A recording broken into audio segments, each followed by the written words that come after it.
성도 여러분 안녕하십니까? 2022년 1월 18일 화요 새벽 말씀 함께 나누겠습니다. 함께 나누실 하나님 말씀은 누가복음 5장 12절에서 26절까지입니다. 본문에서는 공생의 사역을 시작하신 예수님이 병자를 고치시는 내용이 기록되어 있습니다. 본문을 통해서 예수님은 우리의 병과 나약함을 고치시는 분임과 예수님은 우리의 죄를 사하시는 분임을 묵상하겠습니다. 첫째 묵상할 내용은 예수님은 우리의 병과 나약함을 고치시는 분이다라는 겁니다.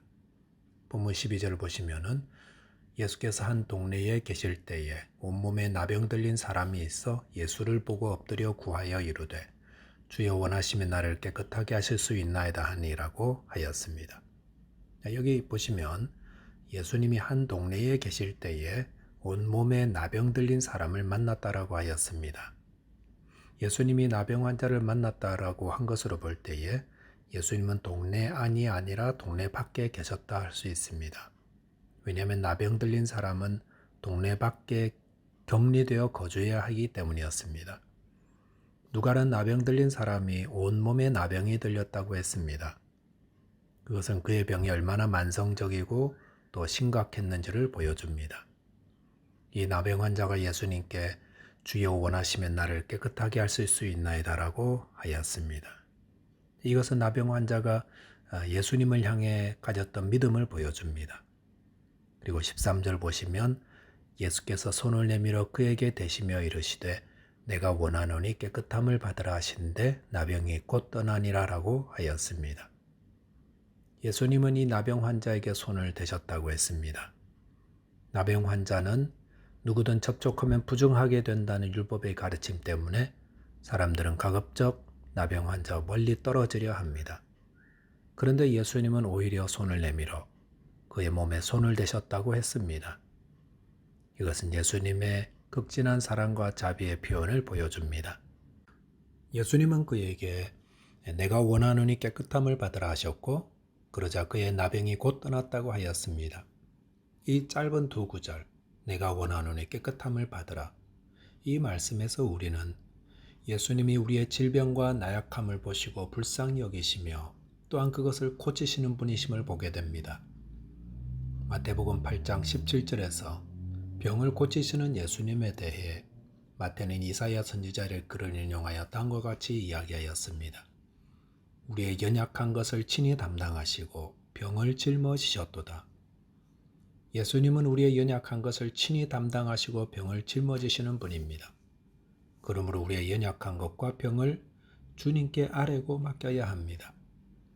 근데 14절을 보시면 나병 환자를 고쳐주신 예수님은 아무에게도 이르지 말고 가서 제사장에게 내 몸을 보이고 또 내가 깨끗하게 됨을 인하여 모세가 명한 대로 예물을 드려 그들에게 입증하라 하였습니다. 왜 예수님은 고침받은 사람에게 아무에게도 이르지 말고 제사장에게 가서 몸을 보이고 모세가 명한 예물을 드리라 한 것일까요? 그것은 병난 사람이 제사장을 통해 그의 병나음을 정식으로 입증하면 이로 말미암아 예수님이 이 땅에 오실 메시아라는 사실이 제사장들에게 더 증거되기 때문이라 할 수 있습니다. 15절 16절에 보시면 예수님의 소문을 듣고 수많은 무리가 예수님께 나왔지만 예수님은 물러가서 한적한 곳에서 기도하셨다고 했습니다. 이것은 예수님이 단순히 병을 고치시기 위해 오신 분이 아니라는 것을 보여줍니다. 예수님은 우리의 나약함을 담당하시고 또 병을 고쳐주시는 분이시지만 예수님은 모든 사람을 죄에서 구원하기 위해 오신 메시아이십니다. 이것은 우리가 병든 자, 나약한 자들, 어려움 당한 자들을 불쌍히 여기며 그들의 회복을 위해 기도하고 도와주되 이를 통해서 예수를 믿고 구원 얻는 자 되게 해야 함을 말해줍니다. 예수님은 우리의 질병을 고치시고 또 우리의 나약함을 도와주시되 우리를 죄에서 구원하시는 분이십니다. 두 번째 묵상할 내용은 예수님은 우리의 죄를 사하시는 분이다라는 겁니다. 본문 17절에 보시면 하루는 가르치실 때에 갈릴리의 각 마을과 유대와 예루살렘에서 온 바리새인과 율법 교사들이 앉았는데 병을 고치는 주의 능력이 예수와 함께 하더라라고 하였습니다. 어느 날 예수님은 어떤 집에서 가르치고 계셨는데 거기에는 갈릴리와 여러 마을과 또 멀리 예루살렘에서 온 바리새인과 율법 교사들도 함께 있었다고 했습니다.